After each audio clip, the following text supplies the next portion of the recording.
পাকিস্তানে চলছে মৃত্যুর মিছিল। পাকিস্তানে ভয়াবহ বন্যার কারণে হাজার হাজার মানুষ মারা গেছে। কারো পরিবারের স্ত্রী সন্তানরা মারা গেছে, কারো বা আবার পুরো পরিবারটাই শেষ হয়ে গেছে। পাকিস্তান হচ্ছে মুসলিম দেশ, তাই আমরা মুসলিম হয়ে মুসলমানদের জন্য দোয়া করে এই ভিডিওটিতে লাইক দিয়ে ভিডিওটি অবশ্যই শেয়ার করে দিব।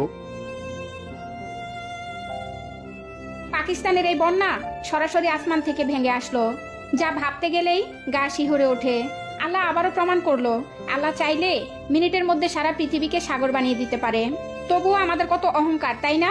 10 তলায় উঠে নিচতলার মানুষগুলোকে ছোট করে দেখি, শুধু এই নিঃশ্বাসটার পাওয়ারে, যে নিঃশ্বাসের 1 সেকেন্ডও ভরসা নাই।